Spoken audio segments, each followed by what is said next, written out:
Então, vamos receber aqui Ana Peta, bem-vinda ao nosso programa de hoje, tudo bem? Olá! Bom dia, Oi, Ana, tá boa? Oi, Dri, tudo Olá, bem? tudo Deixa bem? eu arrumar um pouquinho aqui para ficar melhor. Isso, legal. Ana, então, eu trouxe aqui algumas imagens, os frames aqui do documentário. Vocês acompanharam esse atendimento durante a pandemia em várias cidades do Brasil, né?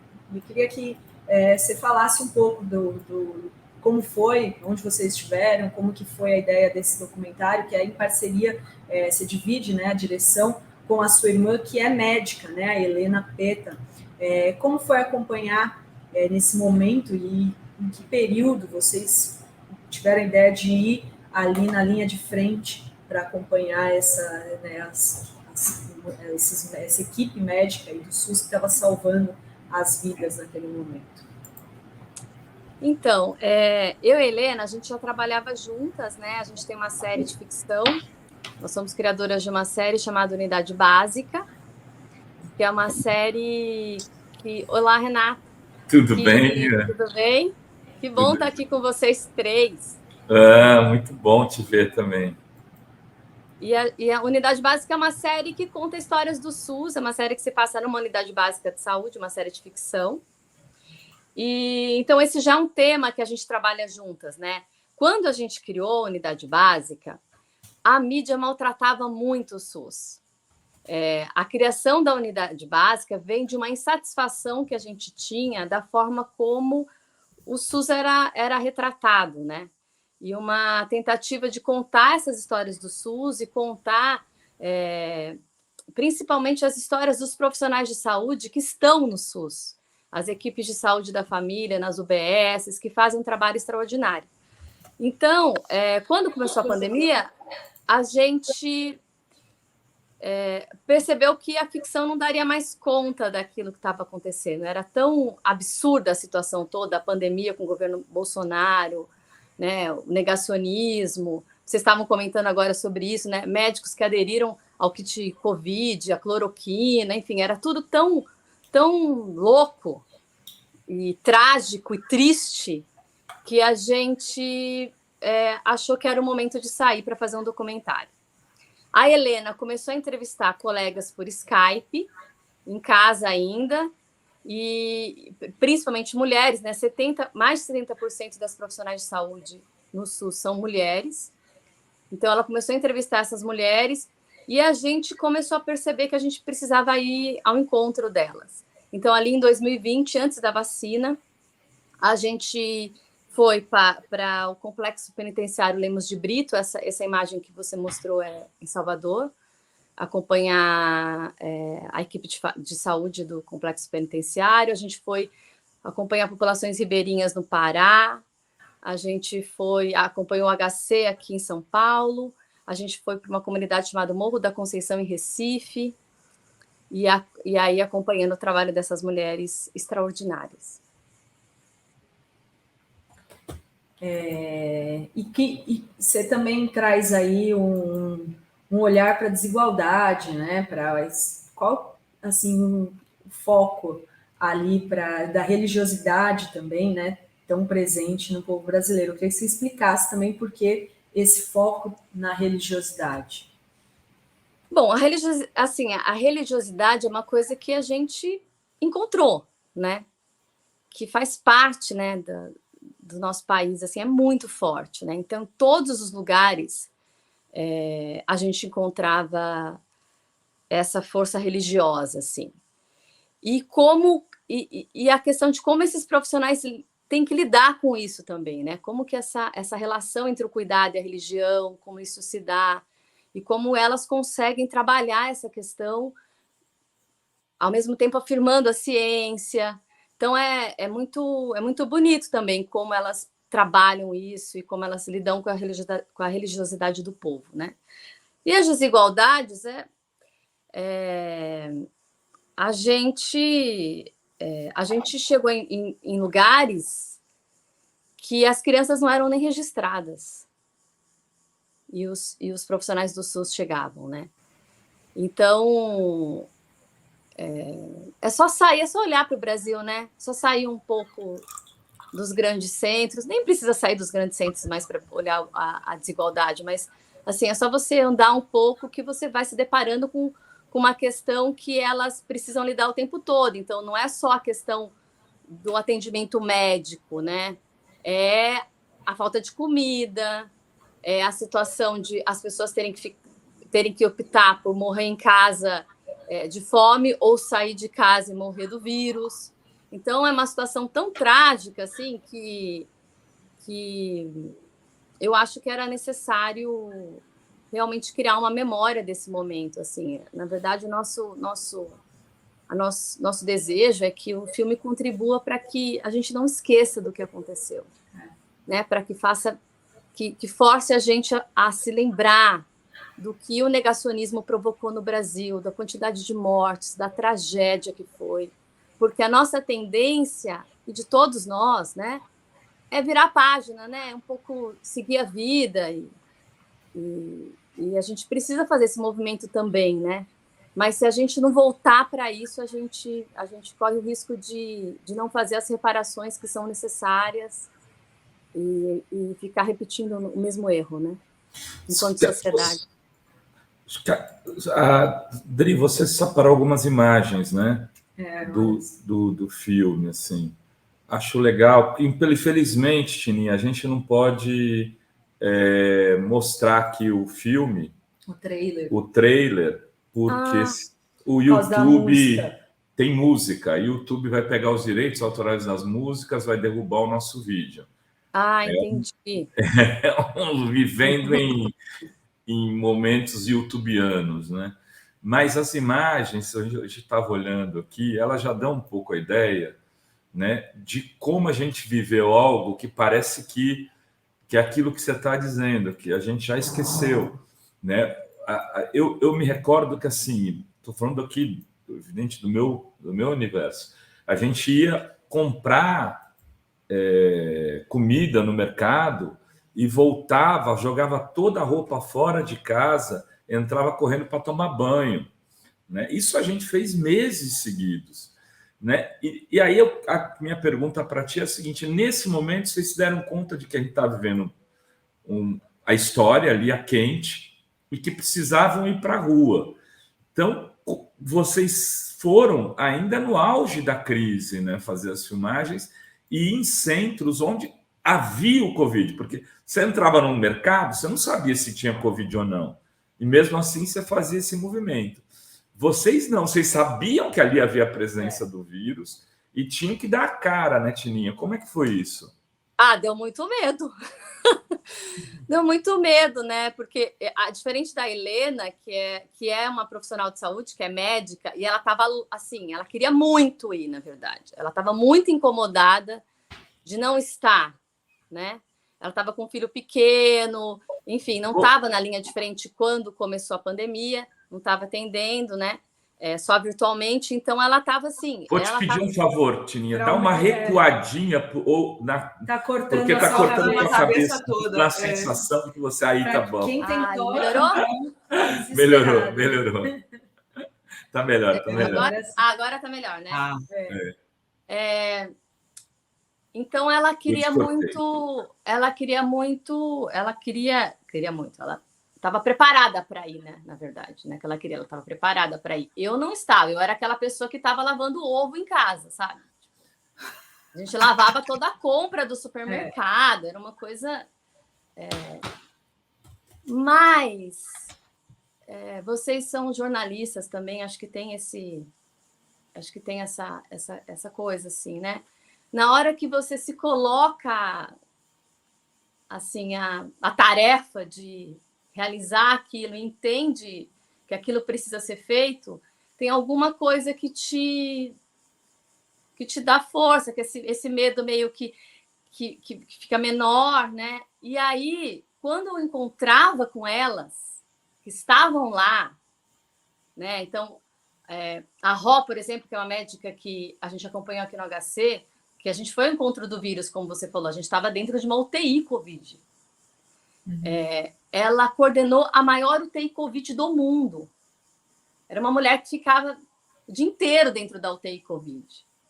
Aí a gente vai para Salvador, encontra a Andréia, que é essa médica que trabalha dentro de um presídio, numa situação completamente difícil, com o SUS, né, sem coordenação nacional, sem orientação nenhuma, e ela lá segurando o negócio na unha. Aí você vai para uma comunidade, tem uma médica de família que está lá no morro, ensinando o povo a lavar a mão. Aí você fala, estamos aí, nós temos que fazer o que tem que fazer, né? Vamos fazer o nosso trabalho. Nosso trabalho é registrar, é criar memória, então é isso que a gente tem que fazer. Com respeito absoluto às pessoas o tempo todo, relembrando o tempo todo nossa função ali. Mas é isso. Quando você olha para trás, né? Parece muito... Porque aí veio a vacina e as coisas mudaram. Mas naquele momento, alguma coisa fez. A gente ficava se testando, todo mundo usando equipamento o tempo todo. E ainda bem não aconteceu nada com a equipe, ninguém pegou. Isso que eu ia perguntar, se vocês chegaram a testar positivo durante as filmagens. Não. A gente conseguiu se segurar. Assim. Eu tinha muito medo em relação à equipe também, né? Porque você envolve várias pessoas, né? Nessa... Aí você tem filhos pequenos, né? Quer dizer, Não, meu pai só soube depois que a gente voltou. Escondeu dele, né?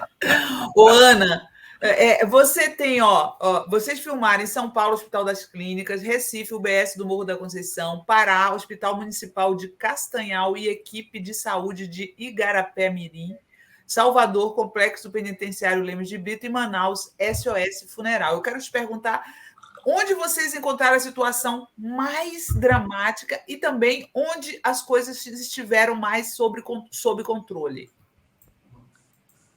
Olha, a situação mais dramática foi no Hospital de Castanhal, porque a gente acompanhou o trabalho de uma médica indígena, Elibaniwa, e ela narrava vários momentos onde ela tinha que escolher para quem colocar o respirador. E Manaus, que a gente filmou em Manaus remotamente, porque quando fechou tudo, a gente não tinha como chegar em Manaus. Né? Foi aquela crise, a crise mais aguda de Manaus. E aí a gente conseguiu uma pessoa lá, uma equipe lá, e a gente ficava remotamente com eles. E aí, enfim, as pessoas morriam em casa, porque não tinham o que fazer. Então, o filme tem uma cena, inclusive, de uma situação assim. Então, e sob controle, que você acha que as coisas estavam funcionando bem e por quê? Eu acho que no HC, aqui em São Paulo, porque tem uma estrutura maior, né? Mas também o hospital, por isso que eu acho que o filme tem um papel também, porque quando a gente saiu para filmar, eu pensei assim, mas por que nós vamos filmar? O Jornal Nacional fala disso o dia inteiro, todo mundo está filmando, tem imagem o tempo todo, as pessoas só falam disso, é só esse assunto. O que a gente vai buscar, né? Então, o filme fala desse outro lugar, onde os problemas não é só o vírus é mais um problema. No caso, quando você chega num hospital, que é quando está fora da comunidade, um hospital tipo HC, as coisas estão mais controladas, né? A questão é o vírus, né? Então, ali você sente que tem um controle maior, tem uma estrutura maior e tal, tem uma excelência ali, né? No atendimento do ponto de vista da estrutura do hospital, né? Agora, quando você vai para um presídio, para uma comunidade, para um hospital lá no interior do Pará, aí você tem toda a complexidade social envolvendo tudo. Então, as coisas ficam mais complicadas. E com essa falta de coordenação, com o governo jogando contra, com o governo atrapalhando o trabalho delas, era muito difícil. O que essas mulheres enfrentaram foi uma situação muito desumana, assim, de trabalho mesmo. Tininha, já tem perspectiva do filme a cartaz aqui no Brasil? Já foi. Já né? foi? Está em cartaz. Tá eu tô lançando aqui agora, comendo né, na mosca. semana A gente passada, lançou né? agora, tem várias cidades que já está em cartaz, vários cinemas. Tem que mandar para Santos aí, porque o Julinho Bittencourt quer assistir. Tá aqui. Julie. A gente quer assistir, né? Então, tá nos cinemas das principais Tá nos cidades, né? cinemas das principais cidades. E a nossa ideia é, depois quando sair do cinema, a gente conseguir fazer uma distribuição maior, assim, de universidade, unidade de saúde. O filme ganhou uma militância dos profissionais do SUS, né? E isso é muito bonito, assim, porque criou uma rede, Então, tem gente nas cidades pedindo para o filme ser exibido no cinema, entrando em contato com o cinema. Então, tem uma coisa que é maior do que só o público normal de um documentário. Assim, a gente tem um engajamento muito forte dos profissionais, está sendo muito, muito bonito. Se não vier aqui para o cinema de Santos, a gente vai montar uma sala para apresentar o filme com o Dr. Caseiro e a Tininha, chamar o pessoal para fazer um debate. Né? Boa! Porque a gente não pode esquecer, né, gente? Eu estou vendo depoimento de várias pessoas aqui, Dri, comoventes. O Hamilton, né? Perdi minha esposa há 2 anos, não esquecerei jamais. Cadeia para o miliciano genocida e toda a sua corja. Triste demais. O Erivaldo Amorim, já contei isso 1000 vezes e faço questão de contar novamente. Quase perdi meu filho para a Covid, 18 dias entubado, um inferno, por causa daquele genocida. Dói até hoje lembrar, odeio aquele capitão. Muita gente, né? Porque eu acho que é um luto que a gente não elaborou, sabe? Toda sessão que eu participo, quando termina a sessão, as pessoas estão muito emocionadas, assim, porque... E o filme é um filme, quando vocês puderem assistir, não é um filme que vai para o drama, que vai para esse caminho, assim, sensacionalista ou mais dramático, tal. É um filme que busca uma sensibilidade, uma sutileza. Então, não é que a gente fica forçando a mão, sabe? Mas faz as pessoas lembrarem de coisas que elas colocaram para baixo do tapete um pouquinho, assim, para seguir, ou não, ou que estão muito latentes. Então, acho que tem um luto, assim, enquanto sociedade, que a gente não elaborou ainda. É uma tragédia muito grande, gente. É uma coisa... Eu falo... as próximas gerações vão saber da pandemia por fragmentos de memórias dos seus ancestrais, né? E os ancestrais somos nós. Nós vamos narrar essa história para os nossos filhos, para os nossos netos, durante muito tempo. Isso que você contou, Renato, que você tirava a roupa para chegar em casa. A gente vai narrar essa história, né? Então, só que tem uma coisa, do ponto de vista social, que precisa ser feita, assim, que é um processo de reparação histórica mesmo. E tem crimes aí, né, envolvidos. Essa prescrição da cloroquina, essa história toda, são coisas muito graves, assim. E acho que a gente ainda vai levar um tempo para realizar esse processo. E vocês viram que a advogada que denunciou, a gente até chegou a entrevistá-la aqui no programa, a Bruna Morato, que denunciou os médicos, fez a denúncia, né, advogada, com os médicos da Prevent Senior. Ela está sendo processada agora. Vamos ver se a gente traz ela aqui de volta. A Prevent Senior está processando todo mundo e está ganhando. Loucura. É escandaloso. O que eles fizeram? Eles distribuíram um kit. Precisa trazer o Caseiro aqui de novo para falar disso. O Caseiro tem guardado os kits lá. Eles distribuíam kits com cloroquina e ivermectina. Entendeu? Eu conheço várias pessoas, aliás, uma parente nossa, que morreu na Prevent Senior. Na Prevent Senior. Será que se ela tivesse sido atendida em outro lugar, ela não estaria viva? Me pergunto. Por quê? Porque chegaram uma hora, eles desligaram os aparelhos. Foi para a família, já tem 10 dias, não volta mais, e desliga. Foi essa a medida que foi tomada com a Guiomar. Sabe? Então, assim...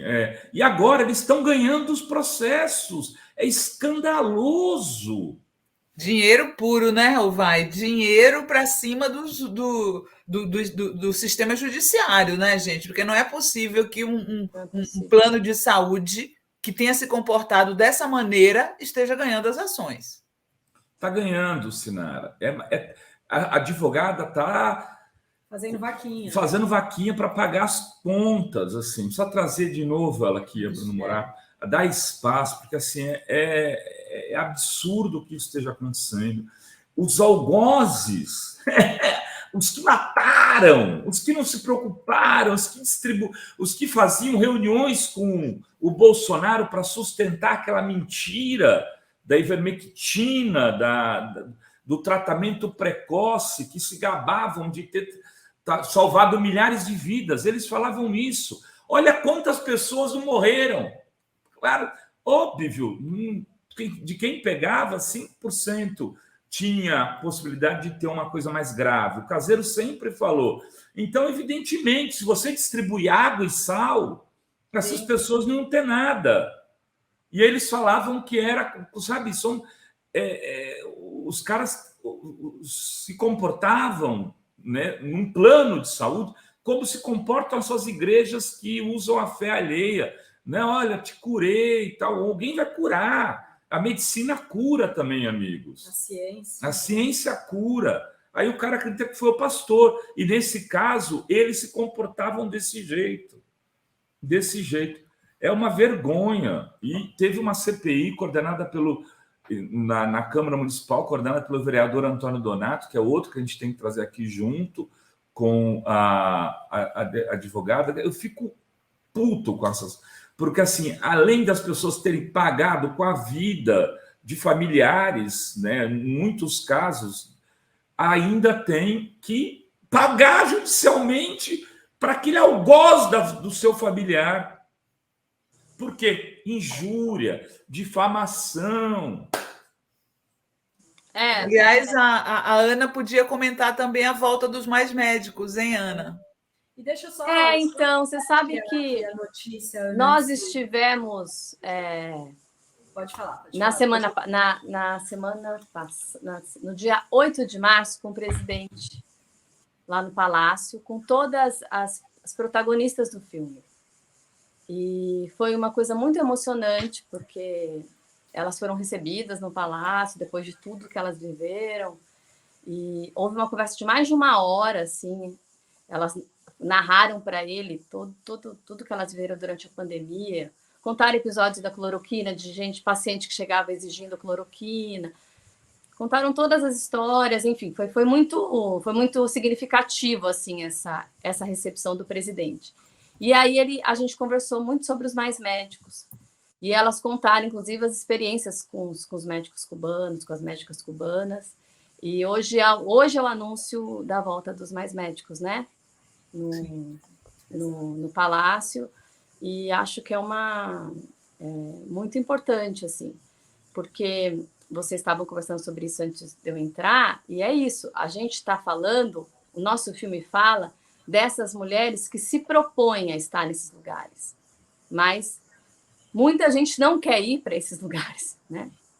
E os médicos cubanos cumpriram um papel importantíssimo no Brasil, e se eles estivessem aqui durante a pandemia, muitas mortes teriam sido evitadas. Exato. A gente teria mais condição de responder, né? Eu vou compartilhar a notícia aqui, ó, divulgada no site da Prevent Senior como uma vitória. A advogada Bruna Morato é condenada a pagar mais de 300 mil a Prevent Senior por danos morais. Ou seja, né? Isso fará com que nenhum advogado pegue nenhuma causa. Exato. Que diga respeito a grandes conglomerados. É um absurdo. É um absurdo. Olha só, queria agradecer, Ana, parabéns aí pelo filme. Assim que estiver em Santos, a gente vai assistir, né, Renato? Quando estiver nas plataformas também a gente divulga de novo. E então, muito obrigada e até a próxima. Muito obrigada, gente. Fiquei muito feliz de reencontrar vocês. Tá aqui igualmente. Com vocês. A gente vai reconstruir esse país, né? Então, Bora! É importante a gente estar junto e estou muito feliz de estar aqui com vocês. Muito obrigada pela ajuda na divulgação do filme. Tamo junto. Valeu, Obrigada, Tim. Ana. Beijão, querido. Beijo.